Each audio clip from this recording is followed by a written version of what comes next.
All right, we are live on YouTube, and I am waiting on the video to connect on my other monitor over here so that I can grab that link and put it inside of our free business mastermind group so that our members can join us right here on the YouTube live easily and conveniently. So it looks like that link is ready. So let me grab that.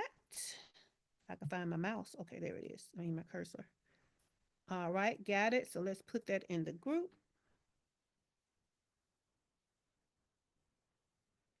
Great. All right, let me make sure that I can see the live chat so that those of you who are joining us live, excuse me, I can see you talk and comment and ask questions so we can engage with you while we're live. And with that, let's get started. Do your clients have to pay you and still fight for their lives to get the transformation they paid you for? How easy is it for your clients to work with you?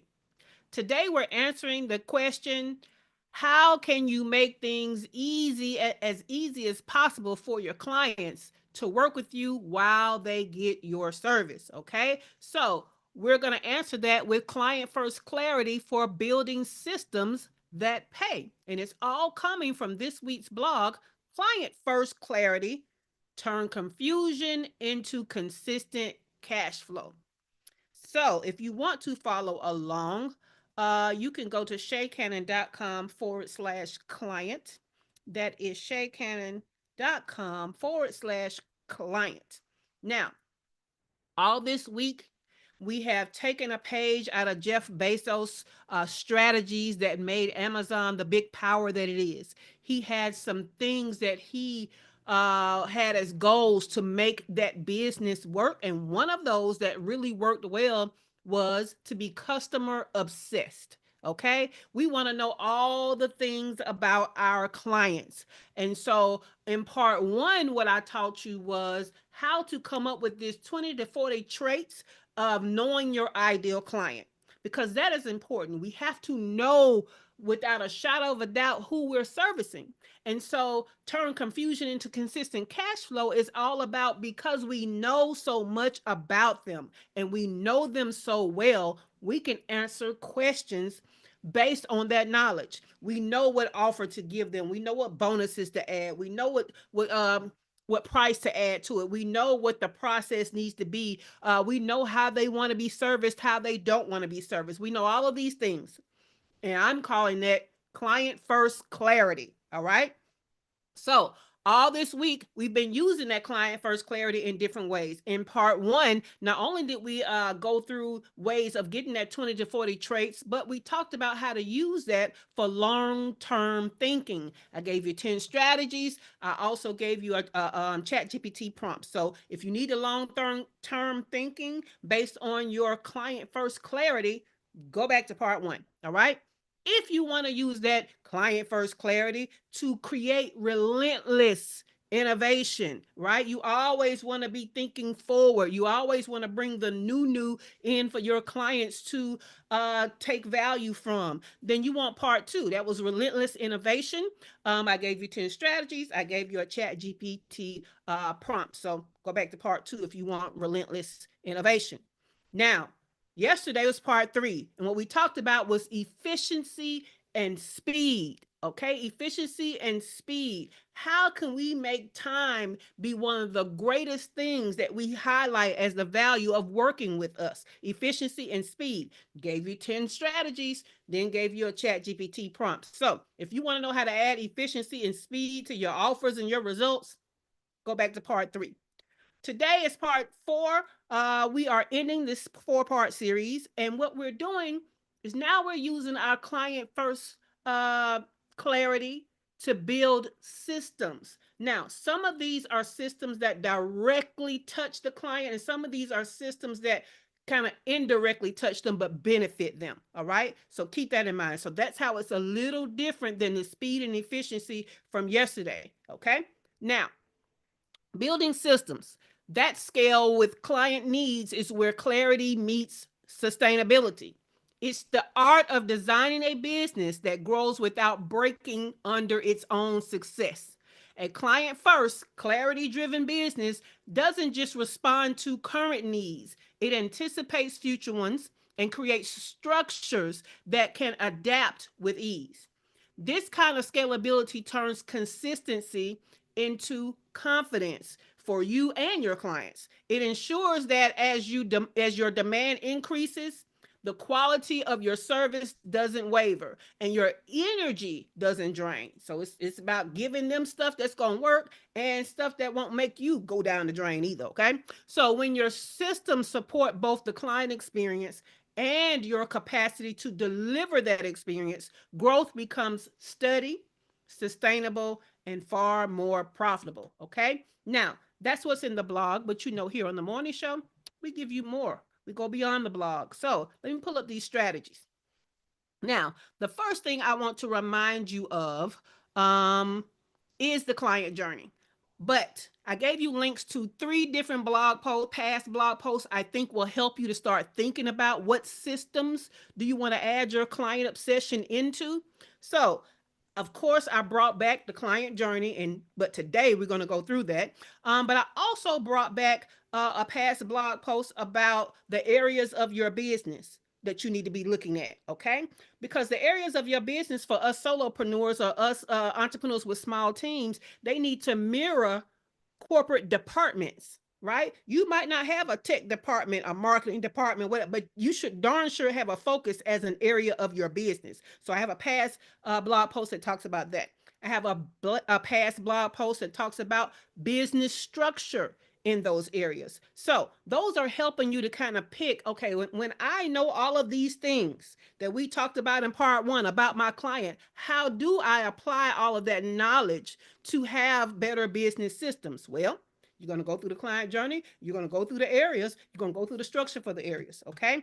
But as a reminder, let me throw this up here and share my screen because I want y'all to be thinking in the right direction. So, talking about the areas of business was easy because even if you have not worked in corporate, you know somebody that worked in corporate, you've dealt with corporate entities as a business owner, you have enough business acumen to understand the different departments that big corporations have. And we know, again, that even though we don't have the department, we have to have an area of focus for that in our business. So you get that. But that client journey is not always so clear. So let's go back over it. A service-based business's client journey usually has 6 steps. Okay, this is a general client journey. Okay, it's an awareness step where people become aware of you and your brand. There's an inquiry step where people, now that they're aware, they start asking questions or they want to know more. And then once they know more, they purchase. When they purchase, they are onboarded into your service. Then you service them. Then you offboard them from your service. Okay. Now, the opportunities to build systems and processes is each one of these steps need things to make that happen. Okay. You need things to happen for it to be awareness. You need things to happen for them to inquire and get an answer. You need things to happen for them to purchase and so on. Okay. But not only that, you need things to happen for their awareness to be connected to them being able to ask questions. You have to have something to connect them asking a question and then being able to purchase and then being onboarded and then starting the service. Okay. So it's the steps and it's connecting the steps. So keep that in mind. We talked about it all year. Really, we've kind of talked about that for 2 to 3 years, but I'm just reminding you to give you the benefit of the doubt that you might need that little reminder as we're thinking about building systems. Okay. Now, let's go into our 10 strategies. These are 10 top strategies for client first clarity for building systems that pay. Okay. Number 1 is going to be build systems, or I should say, build capacity aware offers. Build capacity aware offers. So design your offers around your energetic and your operational capacity, not just where your revenue goals are. Okay. Yeah, you would love to service 100 people a month, but can you? service 100 people a month?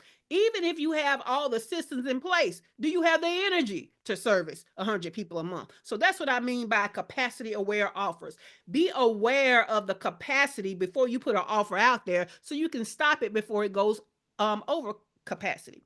Clients feel the difference between excellence and exhaustion. All right, so keep that in mind. People understand when they have paid you your money. I mean their money, and they don't feel like they're getting the best of you because you working for everybody, and you could have just waited, right? You could have put them on a wait list. You could have took a deposit. It's so many things you could have done, but you took their money and they want their results. They want what they paid for. So understand your capacity and build offers that are capacity aware. Number two, create adaptive client levels. So we kind of talked about this, but let's go into it. Structure your offers to evolve as the clients grow. This is the best way to create your offer ladder. Okay, it's not just to say I'm gonna do this, I'm gonna do this, and I'm gonna do this, and I got the same client, they're gonna need it all. But is it a natural progression? Is it what they would naturally need in the next step from this offer? Okay, so that this is so they never outgrow you, but it also keeps revenue compounding without creating new offers every quarter that don't quite make sense. Okay, let me tell you one of the biggest problems I see entrepreneurs make, and that is thinking that all of their offers are for the same person. They might be kind of sort of for a person in a similar situation, but if you know your client like you're supposed to know your client, you will know which offer is for them and which offer is not. Let me give you an example. I have clients that they don't want to learn nothing. They don't want you to teach them nothing. They don't want you to train them on nothing. They want you to do it. So guess what? Even though they have the same operational problems, they have the money and the desire for me to do it for them. They are not the same as somebody who does not have that budget and wants to do it themselves. I cannot talk to them the same. The systems can't be the same. The value can't be the same. Therefore, they are not the same. Okay, so stop thinking all of your clients are the same. There might be an evolution of the client, but they're not the same. Another problem that's kind of similar is thinking that your clients have the same problem. They might have a related problem, but it may not be the same problem. And sometimes because you think that it's for the same person and you think it's for the same problem, that's why your offer ladder don't make sense. And that's why people don't smoothly ascend through it. So keep that in mind, all right? So structure your offers to evolve as the client grows so that they never outgrow you. This keeps revenue compounding without creating new offers every quarter that do not resonate. So create adaptive client levels. Let's go to number three. Build recurring revenue from refinement. Okay, this is kind of like the 2.0, but it's not about the same version. Okay, what it's about is you have an offer that once you put it out there, it's kind of like one and done. But what if in that one and done offer you attach some maintenance, you attach some optimization, you attach some type of evolution or upgrading from that as a part of the package? This is the thing I want you to understand. This is the difference between, as an example, y'all know I have a client that's a tech person that does websites, right? So this is the difference from her making money just off building the website and her making money off building the website and maintaining that website every month. Where she's going in there and she's updating the plugins, she's fixing any problems every month, right?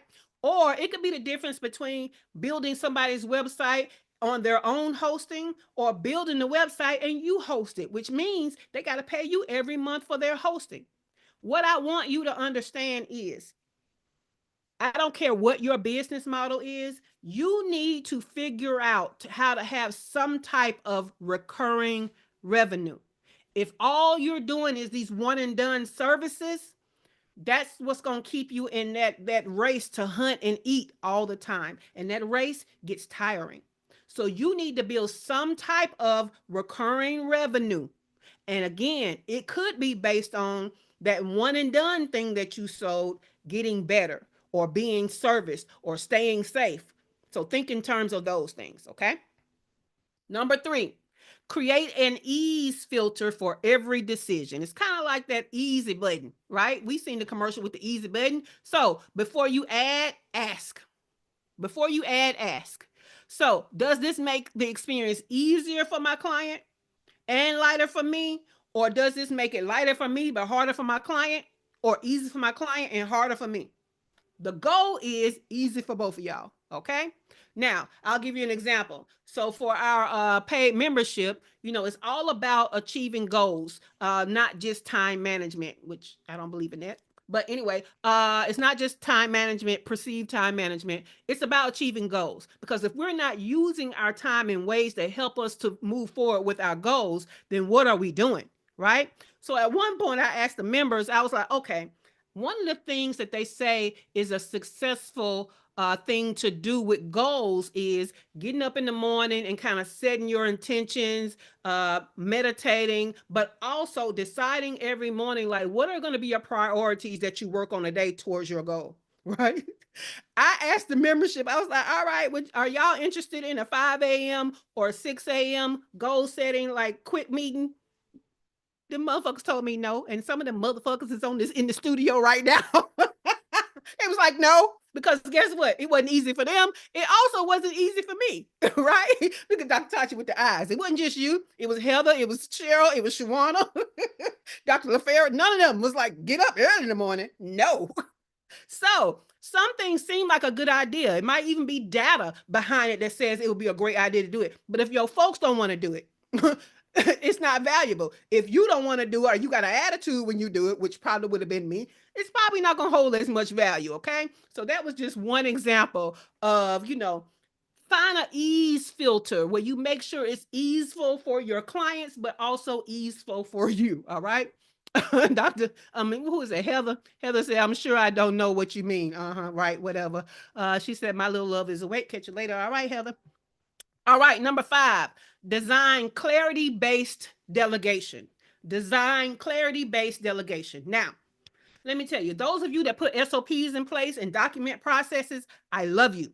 I love you so much. However, what I want you to do is, once you know something is not working, go back and update it. Okay. And those of you that do not have processes in place at all, scale your business around clarity, not chaos. So, what that means is document the tasks when they have reached consistent excellence. Okay. Then you can use it to delegate. But if you're using something that you haven't quite perfected and you telling other people to do it, it didn't work for you. So, how do you think it's going to work for them? Right now, of course, hands up, right? Kanye shrug. You got to start somewhere. So sometimes you got to use a documentation that's not as proven. But again, do not go back. Do not forget to go back. And when you get clarity on what actually works, and updating that documentation. All right. Number 6, offer parallel value instead of more access. What y'all know is more access is hard to scale. The more of you give, the less of you have for yourself. And the more of you try to give, the more you recognize there's only so much of you. Okay. So scaling isn't giving more of yourself. It's giving value differently. So create ways clients feel personally supported without increasing your own presence. Okay. Sometimes that looks like, if you're the main coach, bringing in a junior coach. Okay. Sometimes it looks like, instead of you doing the admin stuff, that's when you bring in some tech that does some of the admin stuff and automation, or admin VA. Okay. But everything can't be you. You can only do so much. You can only do so much. So either you're going to resign yourself that you're not going to make as much money, or you're going to find ways to get those things done without it being you every time. All right. All right. Number 7, build feedback flow systems, not just surveys. If you ain't figured it out by now, most of your clients ain't taking no surveys. Okay. They ain't doing it. Now, do you need the information? You still need that information.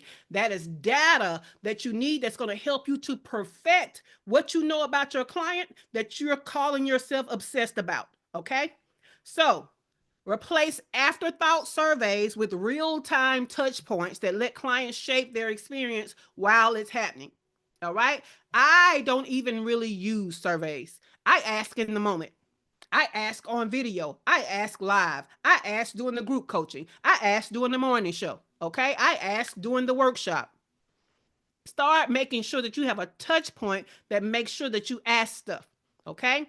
in my client's business, who we have VAs that service her clients, when I have to talk to a client for anything, I also right then ask, how are things going? Right? When I see something happen that they don't like, I ask them, what about that didn't they like? Right? When I see something that they celebrate, oh, you killing it, whatever. Hey, what made you like that?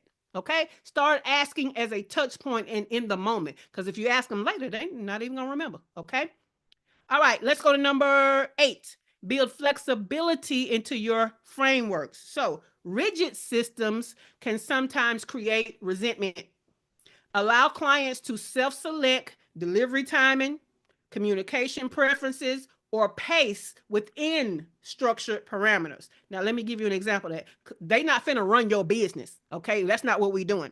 But what we can do is say, hey, if you know, if you want to save your spot and do your deposit, and you know you need a little more time, what I can do is save your spot 2 clients from now and give you more time to get all of your assets ready, rather than you pay me a deposit and we're going to start with you next. And then now, during a time when you're busy, you don't have time to get your assets together, and therefore your project is going to take too long, right? So that's an example of, self-paced delivery kind of thing. Communication preferences, all right? For instant communication, they might not want to go in your Slack channel. So guess what I use as an alternative? I use WhatsApp. Okay, both of them come to me like a text message, so I don't care. So for my upper echelon clients, they have the choice. You want to be in Slack, you want to talk to me in Slack, or would you prefer to talk to me in WhatsApp?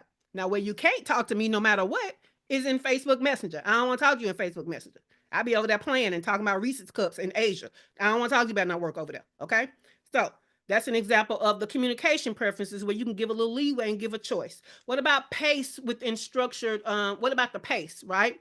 Sometimes the turnaround time and you getting feedback is taking too long. Now, I will tell you, in certain parts of my client service projects, the turnaround time is probably 48 hours, right? But toward the end, it's 24 hours. So we can get you the heck on up out of here. We almost done. Come on, come on, come on, right? But if you see your people are not keeping up, what you can say is, hey, how about once a week, I tell you everything I need for that week, and I give you the week to give it to me. Now, what this is going to do is this is going to prolong your project, but I'm going to give you a new adjusted timeline for your project based on this, so that you don't always feel stressful trying to get me the stuff. You see what I'm saying? That can work for you, and that can work for them. It works for you because it may not be the timeline that you started with, but it's still one that you can work with, where they can't be expecting crazy stuff based on them delaying the project. Because let me tell you how people that's delaying the project, you tell them that you need their answer in 2 days. They take 2 more days. In their mind, they're thinking their project is just 2 days off course. No, baby, we skipped you. And now you got to get back into the queue. And we don't actually know what that looks like because you over there playing. Okay. So it helps to kind of stop that. Just give them another framework. All right. All right. Number 9, makes self-service feel VIP. So scalable systems don't mean impersonal experiences. So build self-service or DIY tools that help the personalized concierge support. All right. Let me tell you one of the ways we do that with the tech client that has the websites. We do not write your copy. We do not find your pictures. Okay. You're supposed to give us everything so that we can build the website. Now, but if you need help with that part you're supposed to do yourself, what we have created is a guide so you can use AI tools to help you to get it done, right? So even though it's DIY, do it themselves, how can you help them do it? And how can you help them do it right? Okay. And how can you put a touch point in there? Maybe that's a little support, and it don't have to be access to you. It could be a checklist of when you do it, make sure these things are the result, right? So start thinking about that. Last and not least is number 10. Create a return pathway. That feels inviting, not fussy. Now, let me tell you what I mean. Well, let me read it first, okay? So make re-engagement effortless. Design ways for clients to re-engage with your service effortlessly if they get off course. Now, what we understand is we be having timelines for our clients, and most clients don't stick to our timeline. And so, what starts to happen is, oh, we nag them, we nag them, we nag them, right? We keep nagging, we keep nagging. Either they're gonna finally answer us with an attitude, or they don't answer us at all, whatever, right? But it's a stressful situation. Okay. What I have added to my clients' projects is we do have an escalation of communication. Okay. If you don't meet the deadline, right, then we message you right there in the same platform. If you don't answer us within a day, then we're gonna text you. If you don't answer us within a day, then we're gonna call you. If you don't answer, what you immediately get is a message that says we have put your entire project on pause. When you are ready, we can have a meeting, pick up where we left off, and we will see where you fit in the queue. I'm not gonna keep chasing you, okay? But I'm also not gonna keep making you feel like okay? I don't want you to be stressed either. How about when you're ready, come back? And how about when you're doing things like that, make sure that your contract talks about no refunds, and how you can deliver an end project without their input and then be done, that type of thing. So that kind of goes together. But those were the 10. These are 10 ways, as you're thinking about it, we can use about the knowledge of our client, being obsessed over knowing them so well, to build business systems. All right. So you do have a chat GPT prompt. And it is, I am, insert your niche clarity statement. My niche client avatar is, put in your description, my niche offer. The offer you're trying to create a system around is this. And then you say, use this information to recommend at least 3 strategies each for how I can create processes and systems based on my increased obsession with my clients' needs and wants for the transformation that my service provides, resulting in abundant revenue with the following. And you're going to add the 10 strategies, okay? And it should pop out 3 ways to build a business system around that strategy for your particular offer. Okay? Cool beans. Let me grab this one question for today, because I knew I was giving y'all a lot. So one question. Boom. Put it in the studio. Let me go over here and put it on YouTube. Oh, look at Glow over here. Hey, Glow, you've been missed, boo. Answer that question, Glow. All right, so the question of the day is, which strategy out of the 10 shared today will best help you to make your process, we should say processes and systems, more client obsessed, making your service more efficient in ways that clients will tell others about. Okay, when I finish the recap, I'm going to start with Dr. LaFera. So let's go back to the recap. This has been a mouthful. Okay, 10 top strategies for client first clarity for building systems that pay. Number 1, build capacity aware offers. Okay. Number 2, create adaptive client levels. Make sure that it evolves as the client grows from that one offer. Okay. That's the proper way to build an offer ladder. Number 3, build a recurring revenue. And you can do that from refinement. You can take the one and done and sell ongoing payments and ongoing service from making it better. All right.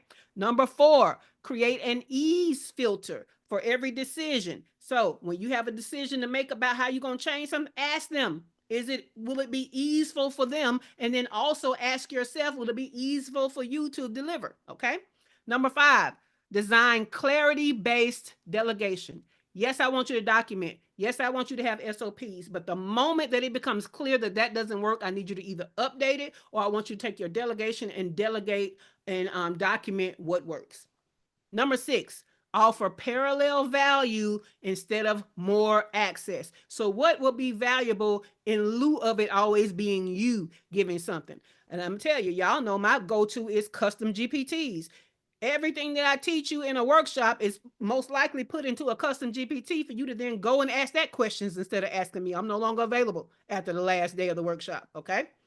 What else we got? We got number 7, build feedback flow systems, not surveys. So make sure the touch points are there in the flow of the service where you can get that feedback that you need.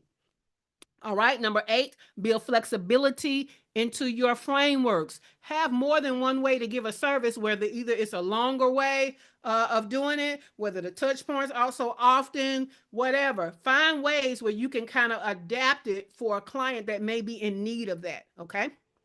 Number 9, make self-service feel VIP. DIY doesn't have to be unsupported. Okay, so find ways to support that do-it-yourself stuff that they're doing. You can do it in a concierge way. It doesn't have to feel so $7. Okay. Number 10, create a return path that feels inviting, not fussy. You're going to have clients that get off course. You need to have a system in place, processes in place to get them back on course without it feeling like such a big deal, without them feeling like, they mama fussed at them or they're losing money. Okay. Either way, you don't want it to be stressful. All right. So those were the 10. Let's start with Dr. LaFera. Which strategy out of the 10 shared today will best help you to make your processes and systems more client obsessed, making your service more efficient in ways that clients will tell others about?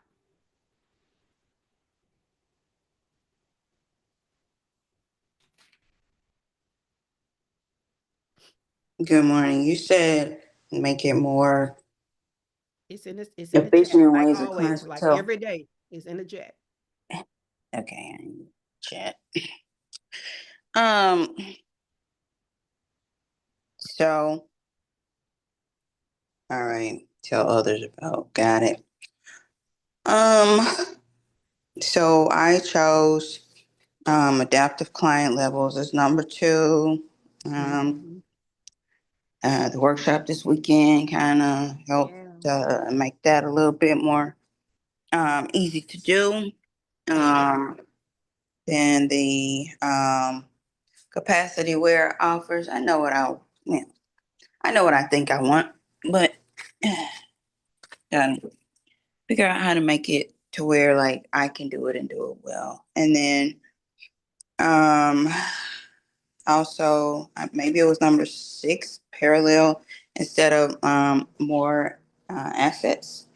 So things like you said, like the GPTs and stuff like that to give to them to like, so they're not asking me, they can just go to the GPT. So I love that. Okay, cool. And let me tell you how the capacity aware. So some of this could be, it doesn't matter how many other people can take. If you can't take that many, or you can take more than those people, then mhm, you do what's best for you and your systems, right? When I do mhm. my retreats, people be bringing, 50 people into that. I would die on a retreat where I'm hosting and 50 people came. I'm not at the level where I don't seem like an introvert, but let me tell you how I think my brain would explode if 50 people were to talk to me all at one time. I don't think I could take it. Okay. So in my retreats, I cap it at 10, but I really just be wanting like 4, right?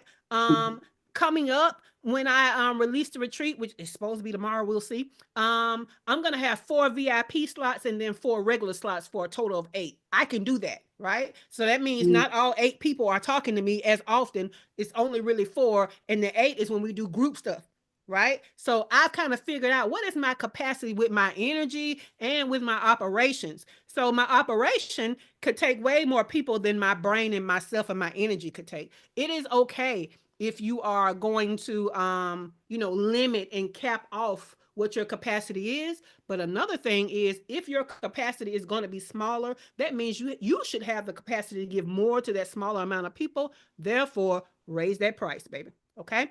So cool. Mhm. I love Okay. that for you. All right, Kimberly, I don't think you're where you can unmute, so you can use the chat. And meanwhile, Can. what? I'm Okay, well, late, let me tell so y'all something. The birthday girl, her birthday was 2 days ago. Okay, I told her happy birthday yesterday, not because y'all know I'm in this time zone. I couldn't remember was her birthday yesterday, that day, or the next day. But her birthday was this week, so happy birthday, Kimberly. All thank right, you so Scorpio, much. let's answer the question. Which Um, strategy out of the 10 do you think will improve? Oh, look at the birthday cakes going in the studio chat. Um, yeah, which one out of 10 you think is gonna work best? well, I was thinking, sorry. Okay. I was thinking that I would do, oh, let me turn my radio off. Man, Doing, we don't hear that. Just talk and stop apologizing. oh, okay. I wasn't sure you could hear it. I was thinking number six, because I think if I, I mean, I was listening while driving, of course, but I was thinking number six. And then I also was thinking of number nine. And the reason I was thinking number nine is because when you said DIY, Mm-hmm. I was thinking like DIY, like a DIY, eventually like a DIY spa kit type thing. So like a Mm-hmm. DIY scrub with the little slippers or whatever, something like Yeah, that.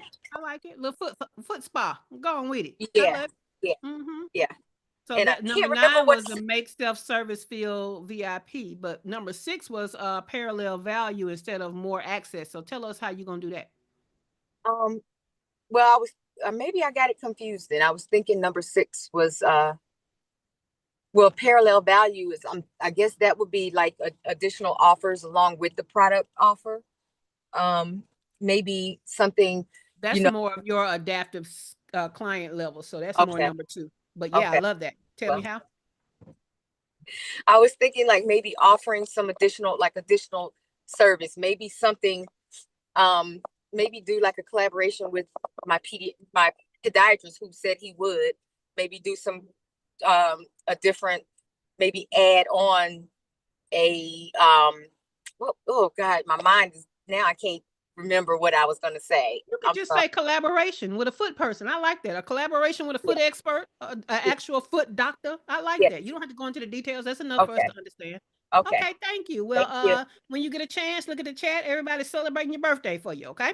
Okay, thank you. Cool beans. Let's go to Dr. Latoya Davis.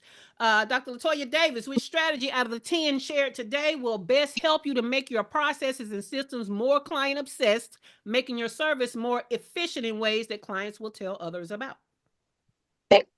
Excuse me, I think mine were the same as Dr. LaFera's. The adaptive process, just being really clear on that. Like yesterday, I had someone who finished up our coaching process and our coaching program. And then it was like, yep, all right, well, hope you need me again in the future. Right. Because I literally just didn't have anything else for her to do after that point. Mm-hmm. Because I'm not doing one-on-one coaching. So being adaptive. And then the other one is I just struggle with figuring out because people want access. And so I struggle with figuring out how to make that parallel offer still appealing. But that's the one that I need to work on. Okay. What I can say is you can always shift one-on-one to group, right? And like group aftercare. And you can, instead of it being Slack or a instant message, instead of it being a meeting, you could be like, email me for the next 30 days. You can email me, put it in a comprehensive email once a week and I'll answer it. You see what I'm saying? That's still access, but it don't feel like so much on you. Does that make sense? Yes. Yeah. So email follow up has become a thing. People ought to be used to it by now because it's still a way that you're accessing me and I'm the one answering. And so you're still going to get a question. I mean, I answer to your questions. And my question, how I answer you, might not even be I typed you. I might just do a video answering you or do a voice note answering you. But I'm going to answer you the best way that feels right for the question that you answered. But you only get to email me. You see what I'm saying? So yeah. So think about things like that. All right. Let's go to Dr. Tachi. Dr. Tachi, which strategy from the out of the 10 shared today will best help you to make your processes and systems more client obsessed, making your service more efficient in ways that clients will tell others about? I like a lot of these. So I like the make self-service feel VIP. Mm-hmm. Mm-hmm. Um, you said one. Well, I mean, if you want to share more than one, I'm Okay. here for it. Okay. I also like create adaptive client levels. Yes. Yes. Do you have thoughts in mind yet? I'm working on different thoughts. I see how it fits in, and that's why I said that. Cool, cool. All right. That was great. Thank you for that, Dr. Tachi. All right, let's go to Cheryl. Cheryl, which strategy of the 10 shared today will best help you to make your processes and systems more client obsessed, making your service more efficient in ways that clients will tell others about? Number six, offer parallel value instead of more access. That Hey. access stuff drains me Mm-hmm. because it just keeps it can escalate into, well, we just want anytime during any day or holidays. I had somebody uh, access me, so to speak, Saturday morning at dark 30 with some little whatever they did. And I started to ignore it. And I said, no, this is we need to have a statement. And so I made my statement, told I was going back to bed, and I'll catch you later on in the week. Listen. It was just that is because if we're not fresh, then it's hard to deliver all of what they buy in us, the experience they get for us. That's Yeah. why. So I because I love y'all so much, and because the more I get to know you, the more I think about you, and the more baby, when they get to asking me questions in that Facebook, and I be like, nope, put that where you supposed to put it, then they think they slick. They'll start a personal conversation. Hey, I see you hit Osaka, Japan. How are things? Yeah, great. Okay. Hey, I was wondering if that's all they get from me. AHT, AHT, AHT, and then I come right on out of the message because I know what you're doing. You know what you're doing, and the answer is still no. Go where you supposed to go. Okay. So yeah, you definitely have to have boundaries for your time. So once you have structured it out, it's up to you to enforce that structure for all of these communications and stuff. So I like that, Cheryl. All right, let's go to Shawana Kennedy, Kennedy Media. Which strategy out of the 10 shared today will best help you to make your processes and systems more client obsessed, making your service more efficient in ways that clients will tell others about? If you're talking to us, Shawana Kennedy, Kennedy Media, you are still muted.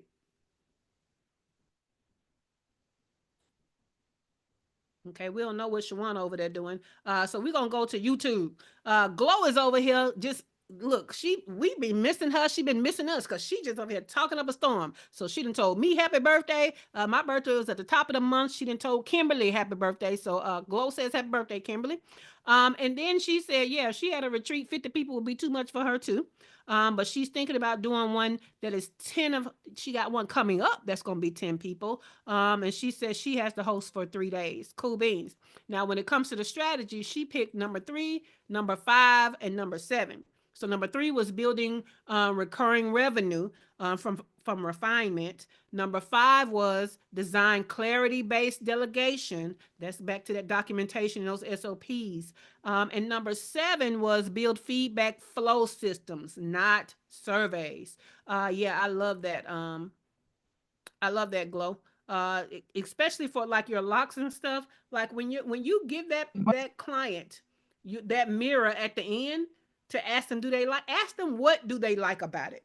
Ask them what do they like about the process. Okay, so yeah, take those moments and those touch points. We see Shawana Kennedy has reared her head. What you got going Hi, on? yes, no, Zoom is doing something really weird over here. I'm like Dr. Tachi, uh, that VIP self-service because that is one of the things because of my client, the season of life that they're in, making the shift and being ready to step out like that. At the very beginning, they get a lot of me. So I have to be mindful of how I taper myself off of them hearing from me, on a regular. So trying to be mindful of that still VIP self-service type of thing based on even the level of what they, the services that they get, giving them other tools to help them be their best self, but still kind of backing it off. Because after that first 2 weeks. And once they've onboarded and we've agreed to certain things, it's backing them up off of me because they get a lot of me. And that's what makes them want to work with me. So, yeah, just trying to find a better way to even make that more seamless. I know it could be different based off the client, their personality. So, yeah, yeah. I like that. Yeah, but you the video queen, so you already know that's kind of the answer to a lot of that, right?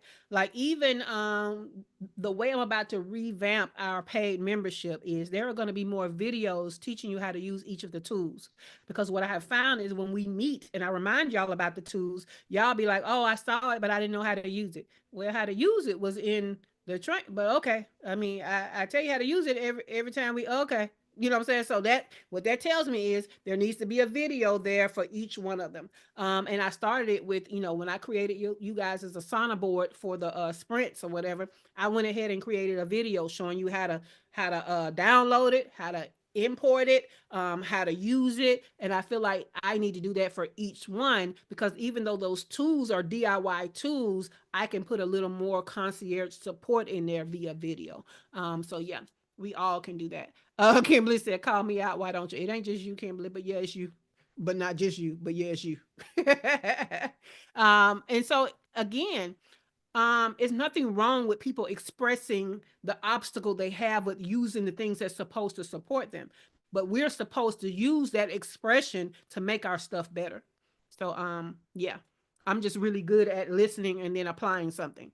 Um, but we all need to. That's a part of that being client obsessed. All right.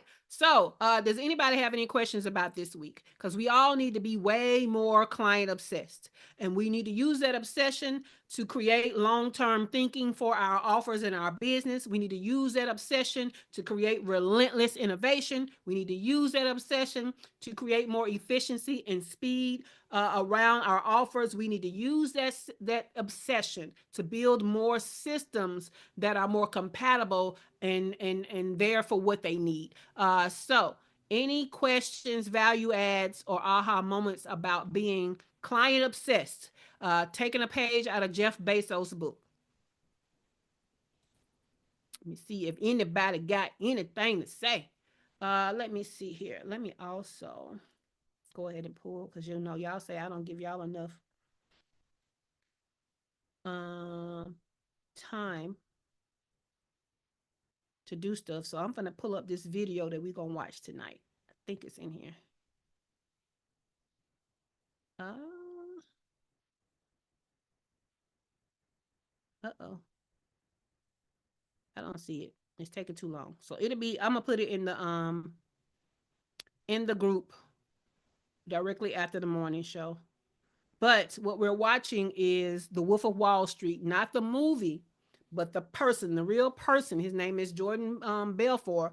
And he has a video where he's teaching you the principles and how to sell. And that was the video that won the vote yesterday on what we're watching before tonight. So your job is going to be to watch that video before tonight. And I think it's a little over an hour, so it's not that long. And then we at 7 p.m. Eastern time, bring your notes from all the business nuggets, and we're going to discuss it. Okay. So again, that's tonight at 7 p.m. Eastern time is movie club night. I'm going to put the link in the free group after we end the morning show. Save the date. Okay. Our last week for the morning show.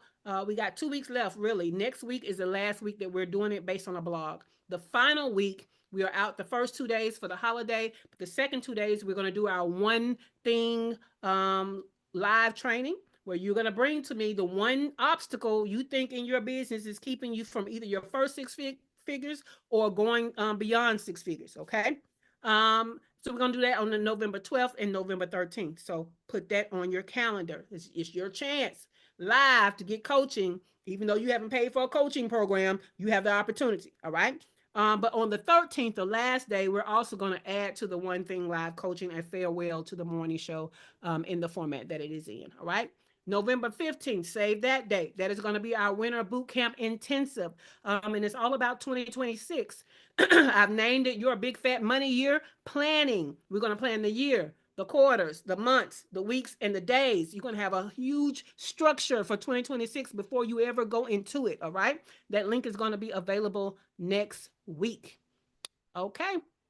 Well, this has been her first Six Figures Morning Show, which is an interactive coaching and training experience as part of our free business mastermind group that positions Black and Brown female online service-based entrepreneurs to generate your first 6 figures by learning how to make the money and create time freedom. So find out more about me, your host, Shay Cannon, plus get links to resources like how to join our free business mastermind group, and how to get the show notes with those strategies from today and recent past episodes. Go to the description below. If you have not already, make sure you give us a thumbs up. Okay, we need you to like this episode. We give you value near daily. Pay us back. Like the episode, thumbs up. Also, make sure that you are subscribed to the channel, because even though the morning show is going away, more value is coming in different formats on this channel. Okay, today, this one episode was 1 out of 4 in a series, so make sure you check out the other videos. And with that, the studio is closing in 5, 4, 3, 2, 1.